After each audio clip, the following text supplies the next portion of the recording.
Olá, bom dia a todos. Estou gravando essa aula então para apresentar para vocês o nosso texto, né, da leitura da semana. Então, a atividade dessa semana é vocês lerem esse texto que aparece aqui, né, que é chamado de Os Aspectos Históricos e Filosóficos do Conceito de Vida. E aí ele vai fazer essa discussão, os autores aqui, né, a gente tem 4 autores. Eles vão fazer essa discussão a partir de uma experiência que eles vão realizar em turmas de sexta e sétima série, né? Então eles vão lá numa turma de sexta série, os autores, e vão perguntar para alguns alunos e para professores de biologia dessa escola o que eles entendem por vida, né? Então essa discussão sobre o que é a vida de um ponto de vista histórico e filosófico é um pouco a nossa discussão de hoje, dessa semana, né? E aí esse texto é o nosso texto base. Entre hoje e amanhã vai estar aparecendo aqui então um questionário, né, que vocês vão responder a respeito desse texto. No bimestre anterior a gente fez 2 trabalhos, né? A gente voltou então à questão da definição da bioética, né? A gente retomou esse assunto que era do primeiro bimestre. Então a gente definiu a bioética como a gente pegou essa definição, né, e trouxe ela para nossas aulas, que é a definição de bioética como a, a ética a respeito da vida, né, sobre os estudos da vida. Então, para você compreender por que se cria uma disciplina específica para tratar das questões éticas envolvendo a questão da vida, você precisa ter uma dimensão da complexidade que é esse objeto, né? Esse objeto científico que é a vida, né? Então você não tem especificamente uma bioética da geologia, por exemplo, né? Você não tem uma bioética da engenharia civil, né? Uma bioengenharia, uma ética da engenharia civil ou uma ética da matemática, né? Não tem essas disciplinas. Por que não tem? Porque esses objetos, os números, as construções, né? As construções ferro, tijolo, cimento, né? Ou uma ética da pescaria, né? Então, a ética envolvida na, na atividade de pesca não tem essas coisas porque esses objetos, a pesca, as construções, os números, eles não trazem conflitos significativos do ponto de vista do certo e do errado, né? Então toda a nossa discussão aqui envolvendo essas ciências então que manipulam seres vivos, né? Essas que a gente chama de ciências da vida, né? Pode ser a medicina, pode ser a própria biologia, né? Os vários ramos, os vários pequenos ramos da biologia, a genética, a microbiologia, né? Dentro da microbiologia, você tem a utilização de pequenas máquinas, né? É o que se discute hoje como nanotecnologia. Então, pequenas máquinas que podem entrar dentro do corpo humano, dentro do corpo de seres vivos, e fazer alterações e interagir com esse corpo, né? Como é que funciona então uma pequena máquina dentro de um cérebro, dentro de um órgão, né? Isso cria questões éticas. Então esse objeto das ciências da vida, né? Esse objeto de reflexão científica que é a vida, ele sempre traz problemas dessa dimensão, problemas que colocam os seres humanos numa fronteira sem saber ou tendo que refletir mais sobre as possibilidades de ação, se essas possibilidades de ação elas são certas ou erradas, se elas são vantajosas ou desvantajosas. Então essa que é a discussão ética, né? Então a bioética, as ciências da vida, a medicina, a biologia, a própria biotecnologia, né? Então quais são os problemas envolvidos, por exemplo, em você criar transgênicos? Será que tem problema? Será que se eu comer transgênico tem problema? Será que o fato de um ser humano criar um transgênico cria problema para o meio ambiente onde esse transgênico vai crescer, vai se desenvolver? Será? Então, essa possibilidade de que dê errado, de que isso vai trazer um malefício, de que isso vai tirar a autonomia que com a qual a gente caracteriza os seres vivos e a natureza, ela é que força a criação de uma bioética, né? Beleza, a gente viu isso lá na nossa primeira semana do segundo bimestre, né? Está aparecendo aqui toda aquela discussão, aquela introdução à bioética. E aí na segunda semana eu fiz uma discussãozinha sobre fazendo uma divisão, né, entre o que era a bioética clássica e a bioética contemporânea. Essa divisão entre bioética clássica e contemporânea, ela é marcada, né? Ela é marcada principalmente do século XIX para o século XX. Vamos voltar aqui, ó. Então essas características aqui que diferenciam a bioética clássica, a ética clássica, a reflexão ética clássica da reflexão contemporânea, essa divisão ela é realizada principalmente no século XIX. Por que eu estou lembrando disso? Porque é no século XIX, então, que a gente vai ver agora, que surge a própria biologia, a biologia enquanto ciência, né? Então a gente precisa, para entrar nesse texto, na discussão desse texto, a gente precisa ter essa dimensão de que a biologia, então, não existiu sempre, né? Não existiu sempre a ideia de que uma ciência vai explicar a vida. A vida sempre foi um tema muito dramático, né? Por quê? Porque a vida ela é muito abrangente. O conceito de vida ela é extremamente abrangente. Porque no conceito de vida se inclui então todo o movimento, né? Todo o movimento da natureza se inclui no conceito de vida, né? A vida ela tende a abranger tudo que na natureza se movimenta, né?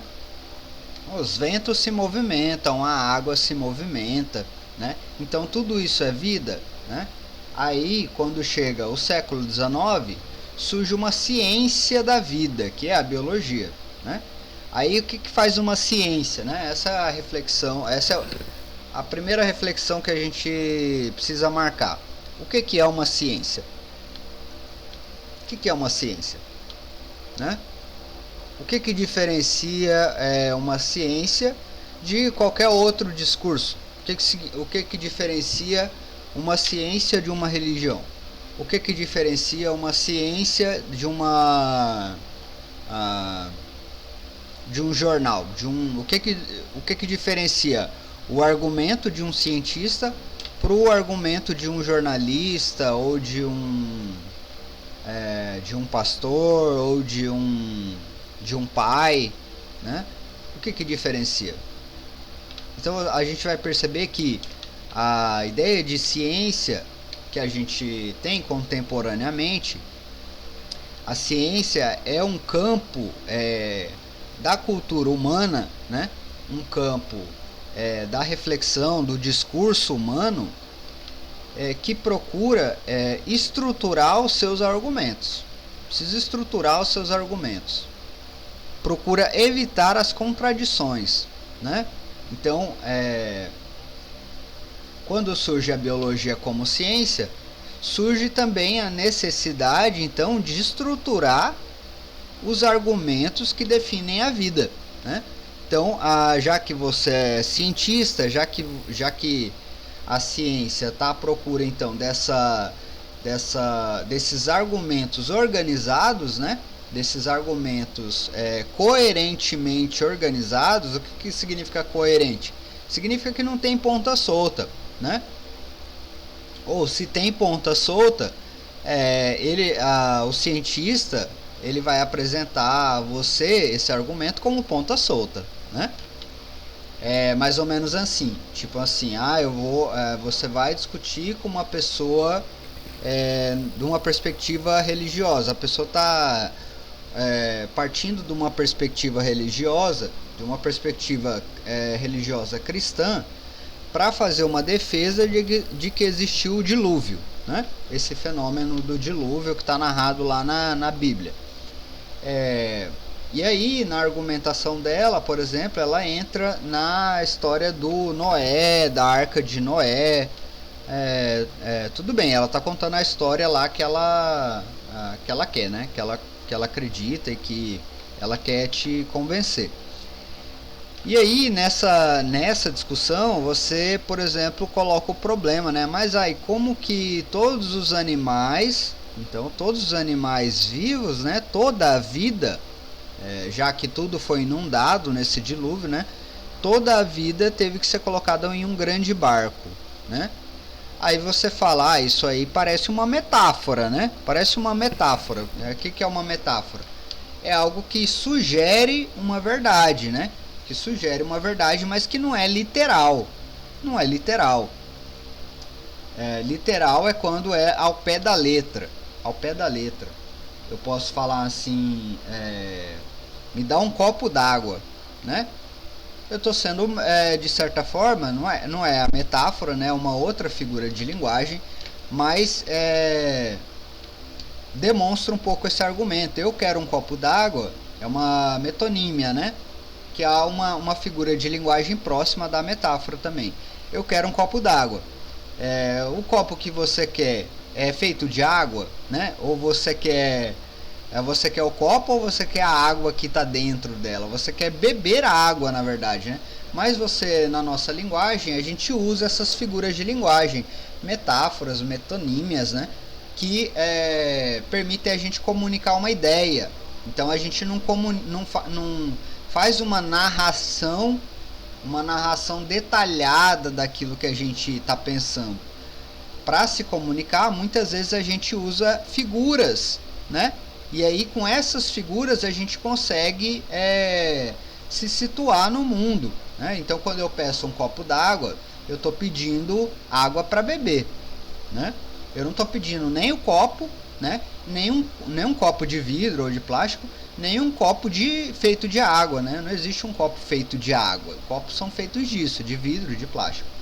Enfim, o que eu quero dizer então você está lá nessa discussão com essa pessoa, e aí a pessoa chega nessa parte de que os animais então foram colocados todos dentro de uma arca, e você pensa, né? Você tentando racionalizar, né?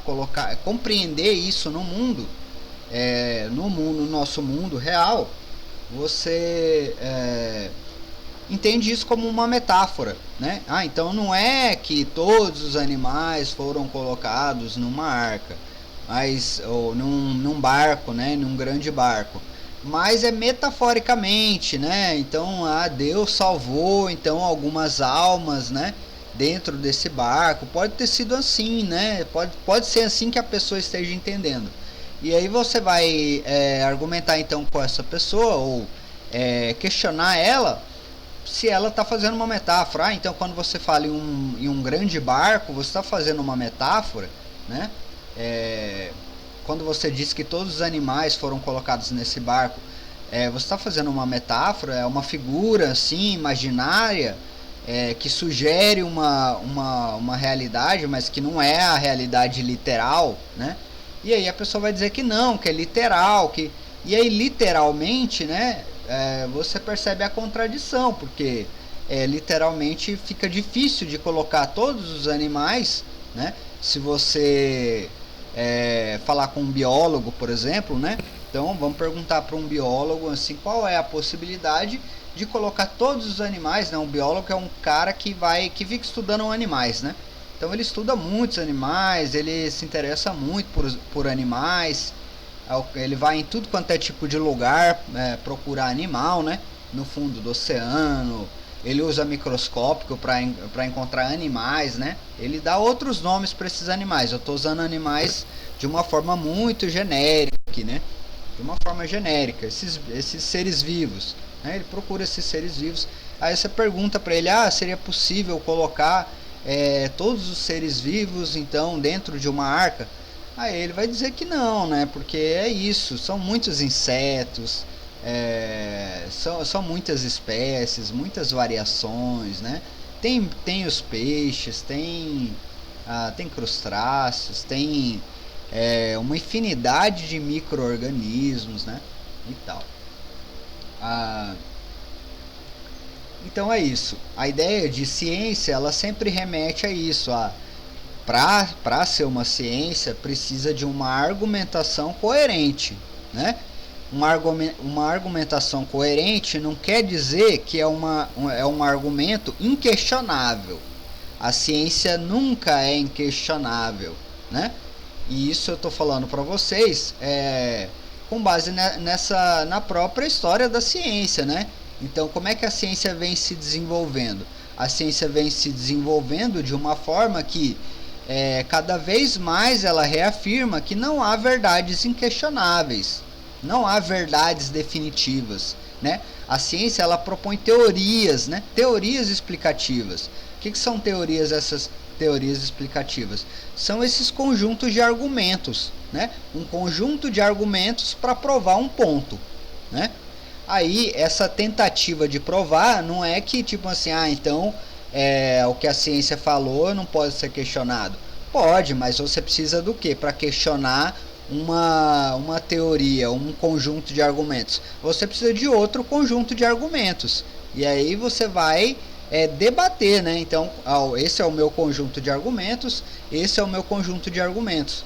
Na ciência, é inclusive normal que no conjunto de argumentos o cientista diga, isso aqui eu não sei explicar, essa aqui é uma ponta solta, mas essa ponta solta não interfere na minha ideia central, né? Então ele te dá vários argumentos e ele mostra inclusive argumentos que ele não consegue defender, que ele não tem muitas provas, né? Ele mostra o lado forte da sua teoria, aquilo que tem comprovação, que tem exemplos, que tem experimentação, que tem observação, e aquela parte que não tem, que está mais frágil, né? Então a ciência é um pouco essa discussão. A reflexão sobre a reflexão científica sobre, né, a formação de um conjunto de argumentos, a tentativa de agrupar esse conjunto de argumentos em uma reflexão sobre um objeto específico que é a vida, surgiu no século XIX. Então a biologia, a ciência da biologia, surgiu no século XIX. Então significa que antes do século XIX ninguém pensava sobre a vida? Não, é isso. A vida é um objeto, né, tão importante, né, para o ser humano, para o pensamento humano, que ela acompanha o ser humano desde o início da sua existência, né? Então, a nossa primeira arte, a nossa primeira ciência, aquelas pinturas rupestres que a gente fazia, nós seres humanos fazíamos, né? Lá no nosso período neolítico, lá quando a gente começou a quebrar pedrinha para fazer flecha, ela representava seres vivos, né? Representava seres vivos. As nossas religiões, né? Todas as nossas religiões, não só a cristã, né? Todas as religiões que os seres humanos já criaram, elas envolvem em alguma medida explicar o que é a vida, o que é os seres humanos enquanto vida, né? Olha só, a gente depende do conceito de vida para explicar o que a gente é, né? Quem é você, né? Aí se vem com essa perguntinha chata, né? Perguntinha, quem é você? Aí você fala, eu sou o fulano. Não, mas não é como é o seu nome, é quem é você. Aí você fala, eu sou filho da... Não, mas não é de quem você é filho, é quem é você. Aí, eu sou estudante. Não, mas não é o que você faz, é quem é você. E aí fica nisso, ó. Então a pergunta filosófica básica, né? As perguntas filosóficas primordiais, e dessas perguntas sempre vão derivar, né? Todas as nossas ciências, as nossas teorias, as nossas religiões são o que nós somos, né? O que nós somos, para onde vamos, de onde viemos. Então, qual é a nossa origem? De que forma a nossa origem explica para onde a gente está indo? E o que mais? Então, da onde nós viemos, o que nós somos e isso. Então, a nossa origem, para onde a gente está indo e do que você se constitui, assim, né? Qual é a sua essência, né? Então, para pensar a nossa essência, então o que a gente é, quem é você, você sempre vai partir do que é a vida. Da mesma forma como que para pensar assim, o que são os números, você vai ter que partir da ideia de da onde você saiu, né, da qual é a origem, qual são a origem dos números, para onde os números estão indo, né? O que a lógica, né, a lógica matemática, para onde a lógica matemática está indo, qual é o futuro da lógica matemática. E o que constitui essa lógica matemática? Qual é a essência da lógica matemática? Bom, eu falei tudo isso só para marcar então o surgimento da biologia como ciência. Com o surgimento da biologia como ciência, esse objeto, a vida, né, ele passa a ter uma reflexão específica, né? O que significa isso? Antes da biologia como ciência, antes do século XIX, existiam, então, como eu estava dizendo, sempre essas teorias, né, que explicavam a vida. Então, para explicavam a vida porque precisavam explicar também o que era o ser humano, o que era a natureza, né? E aí, os seres vivos, né, eles eram explicados a partir de um princípio que não era vivo, né? Então, isso foi comum antes da biologia. A vida era explicada por uma condição, por uma característica, por uma essência não viva, por uma condição não viva. E normal, e isso era racional, funcionava. Então, o autor vai fazer um pouco essa discussão, né? Então, ele aponta isso, né, que o conceito de vida então surge como um problema científico. Primeiro, ele faz como objetivo do trabalho. Então, eu estou falando do surgimento da biologia como ciência. Beleza. Dá um pause e aí eu vou falar um pouquinho sobre o que é esse trabalho aqui, só para facilitar a leitura de vocês. Então, nesse trabalho aqui, ele está querendo perceber qual é a concepção de vida que os alunos e os professores têm, né? E aí eu já disse, ele está fazendo isso numa turma de 6º ano, né?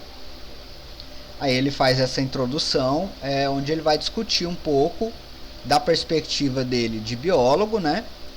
Sobre a própria concepção de vida. Então, qual é a concepção de vida?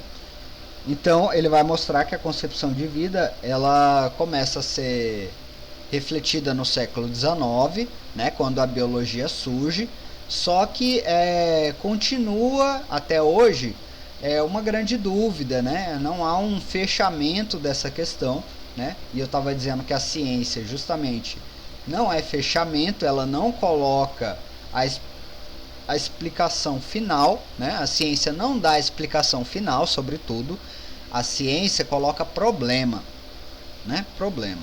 Se você tem uma explicação, um estudo científico sempre vai levar a problemas dessa explicação, a possibilidades dessa explicação.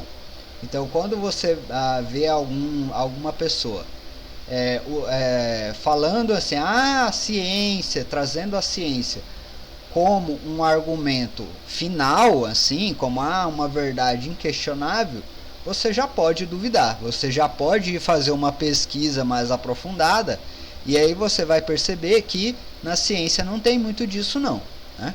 O que tem na ciência é debate, problematização, variedade de teoria, né? Várias teorias. Existe também consenso, né? Então os cientistas eles quando eles se deparam com uma teoria que tem argumentos bastante coerentes, né? Uma teoria que está bem fechadinha, está com poucas incoerências, eles trabalham em cima dessa teoria. Então, já que a gente tem essa teoria aqui, que parece bastante coerente, que faz bastante sentido, que tem vários argumentos de experimentação, de observação, né? Que tem uma coerência racional dos argumentos, então vamos investir nela, vamos procurar mais argumentos ainda. Então o que faz com que tenha também esses consensos, né? Na biologia não tem um consenso sobre o que é a vida. A biologia, então, desde o século XIX, vem refletindo então sobre o que é a vida, mas não chega a um consenso. E aí o autor vai apresentar pelo menos 4 possibilidades de interpretação do que é a vida dentro da biologia. Antes do surgimento da biologia como uma ciência, ele apresenta conceitos de vida, por exemplo, como o que a gente tinha com Aristóteles, né? Então, como eu estava dizendo, antes da biologia como ciência, a vida era explicada por condições não vivas. Então, o Aristóteles dizia assim, ó, a vida é um reflexo de uma essência criativa que está no mundo, né? Essa essência criativa é constituída de forma e conteúdo, né? Então, um exemplo, o Aristóteles entendia então, por exemplo, como a vida ela estava em uma semente, né? A semente de uma árvore. Aí, na semente da árvore, o Aristóteles dizia, você tem o conteúdo, né? O que é o conteúdo? É aquilo que está dentro da semente lá, né? O que está dentro da semente? Uma árvore em potencial, né? Dentro da semente já tem uma árvore em potencial. Tem toda a potência para a criação de uma árvore, né? Como eu sei disso? Eu coloco a semente na terra, né? Molho ela ali e vai surgir de dentro da semente uma árvore. Então, dentro o que é a semente e o que é a árvore? São formas, né, que podem ser assumidas por esse conteúdo, né? E o que é o conteúdo? É aquilo que a forma pode se transformar. Então, o conteúdo determina a forma e a forma determina o conteúdo. Depois que a árvore cresceu, eu posso pegar aquela madeira e transformar numa casa, né? Então, o que tem dentro da árvore? Tem uma casa, de certa forma. Tem toda a potência de uma casa, né? Basta, então, uma interação para fazer com que aquela forma de árvore ela se transforme em uma outra forma de casa, né? Então, Aristóteles explicava assim, todo o universo, então, é produzido por forma e conteúdo, né? A forma é aquilo que você está vendo, é o objeto, né? São as linhas geométricas ali que formam o objeto. Então a semente é redondinha, né? Aquilo ali é a forma dela. Qual é o conteúdo da semente? O conteúdo é aquilo que ela pode se tornar. Então uma forma tem vários conteúdos, várias possibilidades, várias potências de conteúdo. Uma árvore pode se transformar em madeira, pode se transformar em comida para o cupim, pode se transformar em uma casa, em uma cadeira, né? Então aquela forma ali da árvore, aqueles contornos ali da árvore, aquela madeira, ela pode se transformar em várias outras coisas. Então o conteúdo é essa transformação das formas, né? Da mesma forma com que a forma é o resultado dos conteúdos. todo o universo seria criado assim, então os mares, os oceanos, inclusive os animais, os seres humanos, né? Então essa é a explicação do Aristóteles. A vida está incluída em um grande sistema geral, que é a da forma do conteúdo.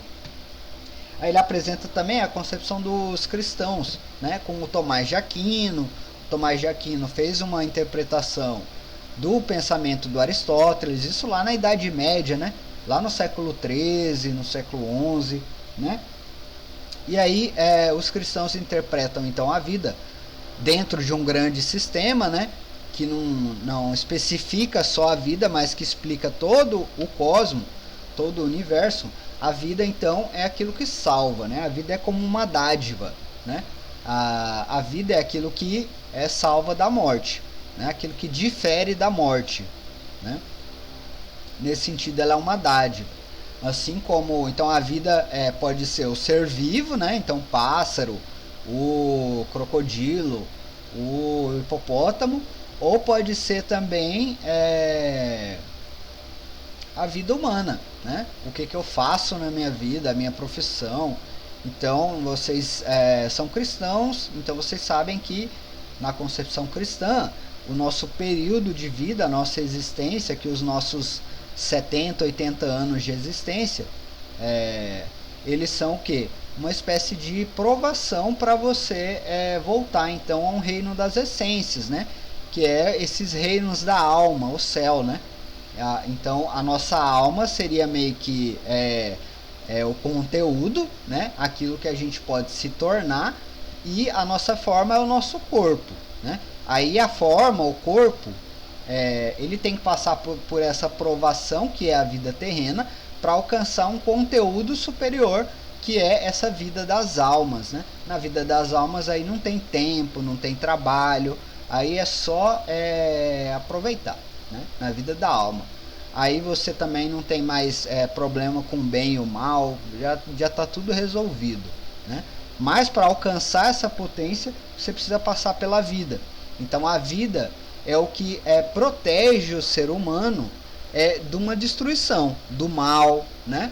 Então é assim que os cristãos concebem. E aí surge a biologia, então, como vida. Eu já estou aqui, então ele fez toda essa introdução, né? Apresentando então essas teorias aí.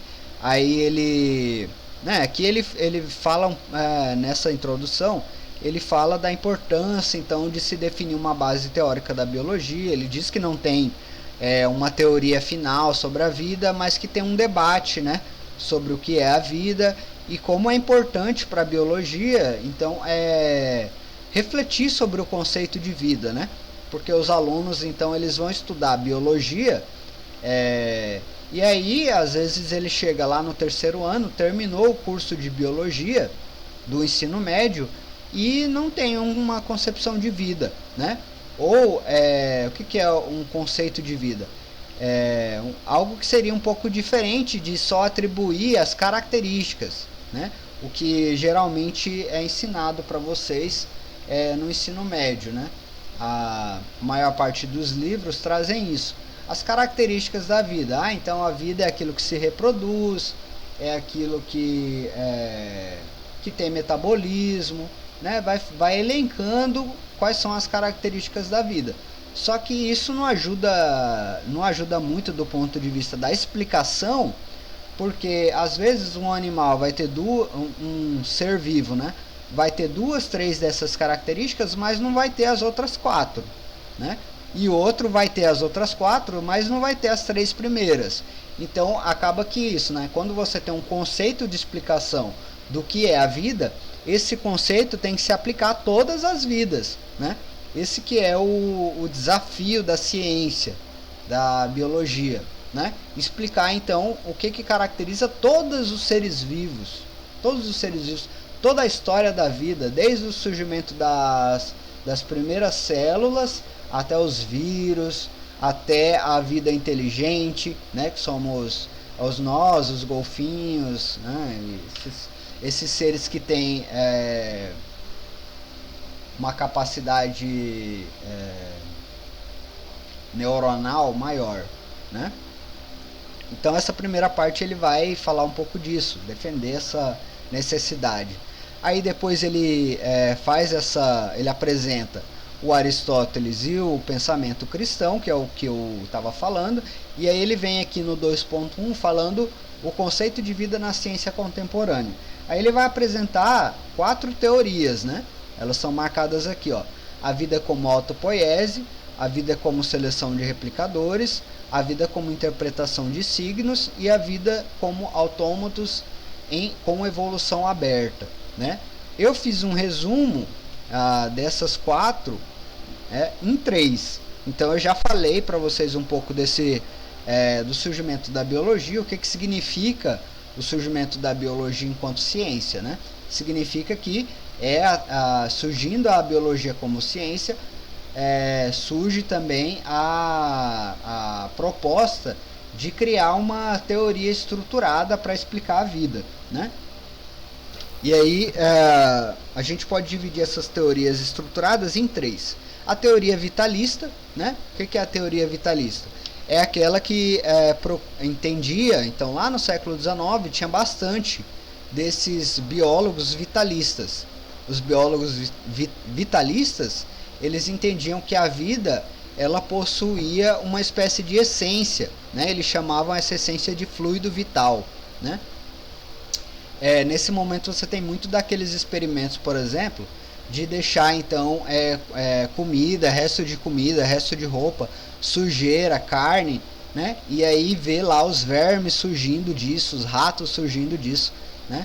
A galera não percebia que para surgir as larvas então ali em cima da carne precisava a mosca botar, né? Eles achavam que aquela vida ali, porque eles não ficavam olhando o tempo todo, eles achavam que isso surgia do nada, né? E aí esse do nada era entendido como o fluido vital. Então o fluido vital estaria circulando aí pelo universo, e esse fluido vital poderia ser inserido em alguma matéria, e aí essa matéria ganharia vida. Da mesma forma, quando o fluido vital deixava a matéria, essa vida morria, né? Então explicava-se assim a vida e a morte. Uma variação da ideia de fluido vital é a ideia de força vital, né? Então a ideia de força vital ela funciona também analogamente, ou como eu estava dizendo, das metáforas, né? Ela funciona metaforicamente como campo magnético. Então o fluido vital, né, seria mais ou menos como um campo, né? A força vital seria mais ou menos como um campo magnético, né? Então toda a vida seria dotada dessa força vital, né? Que é algo que não era definido, mas que era uma força que estava ali. Essa força era diferente da força física, né? Da força que é estudada na física. Então a força física que vem do contato entre a matéria, ou da força química, né? Aquela força que acontece, que é oriunda dos componentes moleculares, né? Das energias moleculares lá que vocês estudam. Então beleza, esse é o vitalismo, né? Existiu lá no século XIX, foi essencial para a biologia dizer assim, ó: a vida ela não está submetida à explicação da física e da química, né? Para entender o que é a vida, vai ter que desenvolver uma teoria específica sobre os seres vivos. Não basta você dizer assim, a vida ela vai ser explicada da mesma forma que as pedras vão ser explicadas, da mesma forma com que os minerais vão ser explicados. Então você vai dar uma explicação química ou física para a vida. Então, para o surgimento da biologia, a ideia de que existe uma força vital, alguma particularidade própria dos seres vivos, foi fundamental para o surgimento da biologia. Existiam também os mecanicistas, né? A teoria mecanicista. Então a teoria mecanicista ela já dizia assim, não, a vida ela vai ser explicada pelas mesmas teorias que explicam a matéria, né? A matéria inanimada e a química, né? Então é físico-químico. E o mecanicismo concebia também que então não tinha a vida, ela não era dotada de nenhuma particularidade especial que dava autonomia a ela. A vida não tem uma autonomia, a vida é um reflexo de condições mecânicas determinadas, né? De forma que, da mesma forma como quando uma concentração grande de energia se acumula numa nuvem, você tem uma determinação dessa concentração de energia a despencar do céu, né? Da mesma forma como isso é determinado, também o comportamento da vida está todo determinado, né? Então o sapo, o mosquito, o peixe, todo aquele movimento, todo esse movimento que você observa aí nos seres vivos, nas plantas, nos animais, né? Ele funciona como um relógio, né? Então tudo já está meio que pré-definido. Essa é a ideia mecanicista, que competia com essa ideia vitalista no século XIX. A ideia de vitalismo, de força vital, implicava que cada ser vivo ele era dotado dessa força vital, e essa força vital permitia ao ser vivo então ter uma autonomia frente a esse mundo material. Então, quando eu levantava uma pedra, né, enquanto vida, levantava uma pedra, ou quando um sapo, enquanto viva, pulava, ele estava usando o fluido vital, a energia vital, para alterar o ambiente. Não dá para prever se o sapo vai pular ou não, porque o fluido vital que está nele dá a possibilidade para ele fazer qualquer coisa, né? Essa energia do fluido vital. Então os mecanicistas diziam que não, que isso aí tudo está explicado como um relógio, assim, né? Tem todas as engrenagenzinhas ali dentro do ser vivo e cada movimento pode ser determinado. Então a vida é como uma determinação mecânica das partes. Concepções mais modernas do mecanicismo, né? Então as concepções que surgem na biologia, por exemplo, mais ou menos nos anos 50, né? Nos anos 40, 1950, 1940, quando a biologia então ela entra na genética, né? Quando entra na microbiologia, quando vai estudar então os menores componentes lá dos seres vivos, da química dos seres vivos, dentro da célula, né?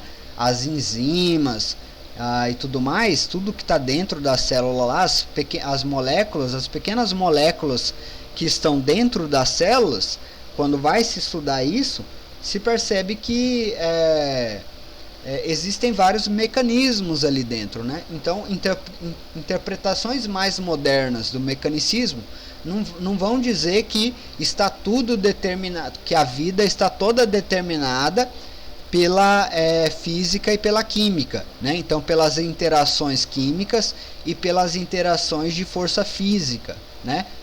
Elétricas, né? De carga, positivo e negativo, essas interações moleculares que a gente estuda em química, em físico-química, né? Química e física, a junção. Então, essas interações físico-químicas que ocorrem nas menores partes ali da vida, lá dentro da vida, lá nos seus pequenos compartimentos, elas são extremamente complexas, né?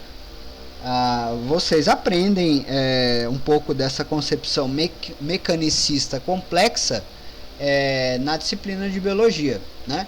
O que significa a complexidade aí? Basta você se atentar, então, quando o professor de biologia for ensinar lá o ciclo da respiração. Então, você, quando respira, há uma complexidade físico-química imensa na sua respiração, né?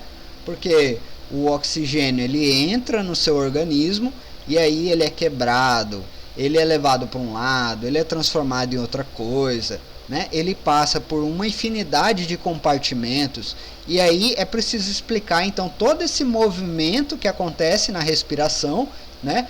Do puxar o ar até o ar chegar na célula do meu neurônio, né? No meu neurônio, e ser absorvido lá e cumprir uma função no funcionamento desse neurônio.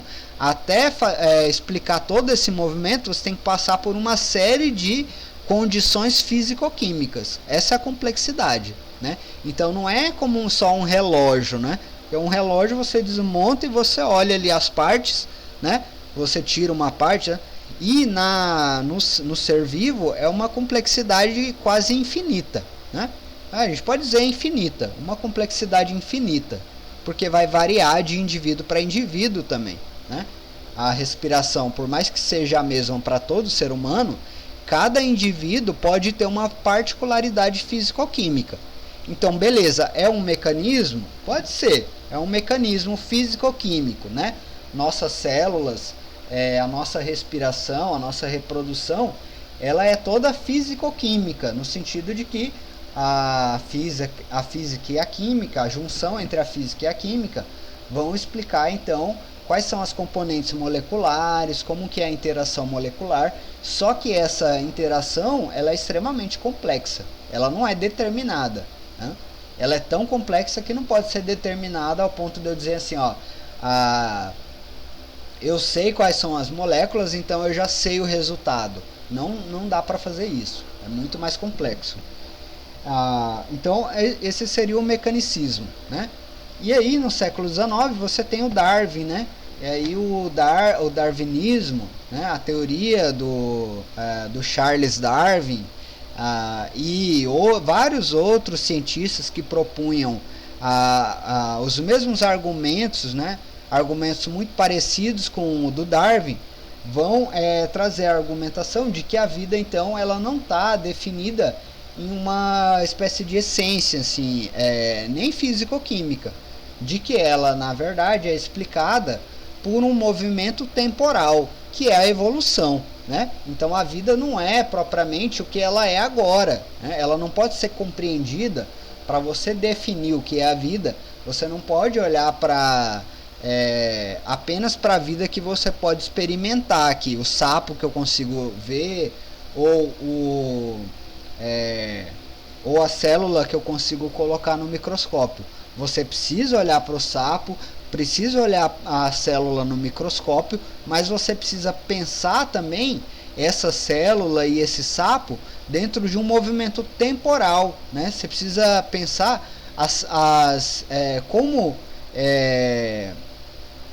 células anteriores deram origem a essa, como os seres vivos anteriores deram origem a um sapo, né? E como esse sapo vai originar outros seres vivos, como esse ser vivo, ele também está em um movimento interno, né? Ele também está em um movimento interno que é o movimento da evolução, né? Então a gente poderia resumir então essa compreensão darwinista da vida como uma espécie de disputa, né? Então existem vários seres vivos, e o que é a vida? A vida é essa disputa entre esses vários indivíduos, né? E essa disputa é o que causa então a evolução da vida.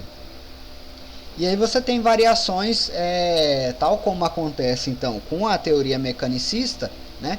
Que quando chega, que é criada lá, que vem sendo defendida desde o século XVII, a ideia de mecanicismo, mas que quando chega em 1940, 1950, ganha uma nova roupagem, uma nova compreensão.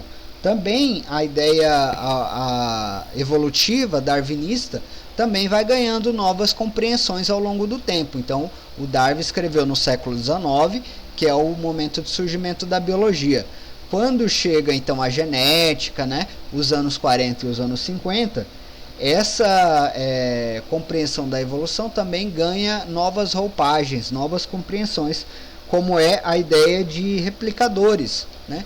Então a vida seria o que? Então seria a disputa para replicação. Os vários indivíduos que existem enquanto vida, eles disputam para replicar os seus corpos, né? E eles disputam através dos genes. Então cada gene, né, cada DNA, ele tem esse princípio de se reproduzir. E aí, frente a outros DNAs que também querem se reproduzir, você tem a evolução da vida. Então a vida seria essa disputa dos replicadores. Você tem também no século XIX uma variação da ideia de evolução, de teoria evolucionista, que aparece na filosofia. O autor, ele lembra do Nietzsche, né? Então o Nietzsche, ele propunha que a vida é aquilo que a vida é explicada pela autorregulação, né? Então todo ser vivo ele tem uma necessidade fundamental e definidora dele, que é a autorregulação, né? É uma espécie de reinterpretação agora evolucionista da força vital, né? O que é a força vital, então? Ou o que é essa autorregulação? Essa potência que todo indivíduo vivo, todo ser vivo, tem de se autodeterminar, de falar, eu vou para cá, eu vou para lá, eu faço isso, eu faço aquilo, né? De não estar determinado por algo além dele, né? Essa autonomia, então, seria o que define, o que mais caracteriza a vida. E aí, essa autonomia, ela evolui quando uma autonomia choca-se com a outra, né? É assim que o Nietzsche entendia. Então, quando a minha autonomia se choca com a sua, a vida evolui, né? Eu quero vamos pensar, eu quero tomar vacina. Aí outro ser vivo fala, eu não quero tomar vacina, né? O choque entre o ser vivo que está se autorregulando, então, e dizendo que não quer tomar vacina, e o indivíduo que está se autorregulando dizendo eu quero tomar vacina, é o que vai causar a evolução. Um desses dois aí vai acabar sobrevivendo e sobrepondo-se ao outro, né? E aí, nessa sobreposição, nessa incorporação de um sobre o outro, a gente tem a evolução da vida. A fecundação também pode ser entendida como isso. Então, quando dois animais, então, eles eles interagem para a reprodução, eles têm a intenção de garantir a sua reprodução, né? A sua autorregulação, satisfazer a um aspecto interno da sua autorregulação. E resulta disso um meio termo, né? Os dois querem satisfazer e no final do processo você tem um híbrido, né? Uma mistura dessas duas partes, né? Uma parte masculina, outra feminina, do ponto de vista natural, né? Do ponto de vista sexual, eu acho, nem natural. Porque você pode ter animais que têm os dois sexos, né? Então já quebraria um pouco essa ideia de natural. Mas então essa é a ideia de autorregulação do Nietzsche, dentro também da ideia evolucionista. Então, da ideia evolucionista, você entende a vida como uma espécie de disputa. Essa disputa, então, pode ser para o Nietzsche entre as várias tentativas de cada indivíduo se autorregular. Ela pode ser também uma disputa dos vários indivíduos para se replicar, né? É a teoria dos replicadores. Ela pode ser uma espécie de poesia, né? A ideia é que ele vai apresentar como autopoiese, né? Então, o que seria essa autopoiese?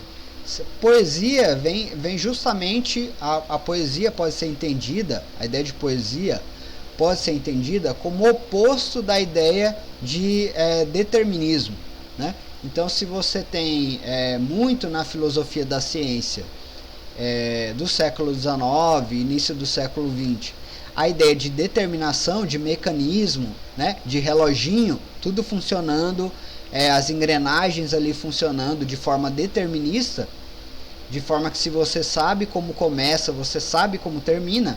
A ideia de poiese vem para defender que não é assim que funciona, que não há uma determinação, que quando começa um processo depende daquilo que o indivíduo ali, que a parte envolvida, o ser vivo envolvido, vai querer, vai desenvolver, né? E aí é disso que vai surgir um resultado, desse querer, né? Isso seria a poiese, né? E aí a poesia como oposto da determinação, da exatidão, né? Da determinação. A poesia é aquilo que pode criar, aquilo que foge. Então o ser vivo seria uma espécie de autopoesia, né? Então, entre a interação de várias autopoesias, a gente tem um movimento de evolução, né? Então, a ideia de autopoiese é essa. E a ideia de autopoiese, então, como não está determinada, implica numa ideia de evolução aberta, né? Então, entender os seres vivos não como... Então, a evolução dos seres vivos não é um processo que está determinado por um mecanismo interno que precisa ser descoberto, né? Não adianta você descobrir os mecanismos internos da vida que existe hoje. Por quê? Porque essa vida está em autopoiese, ela está em criação ainda, ela está se criando, né?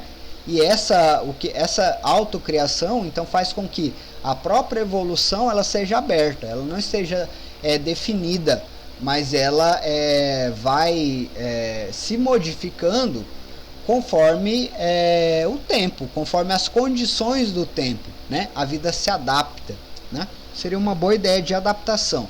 Adaptação, então, não é tipo eu ter um mesmo mecanismo, né? E adaptar esse mecanismo. Então, vamos lá. Eu estou jogando bola e eu tenho um mecanismo muito determinado de jogar. Eu sempre corro a 10 km por hora, e então eu corro a 10 km por hora no campo sem parar, né? Eu fico correndo, é assim que eu jogo bola. Eu corro a 10 km por hora para um lado e para o outro, e eu sempre que eu topo com a bola, eu chuto direto para o gol.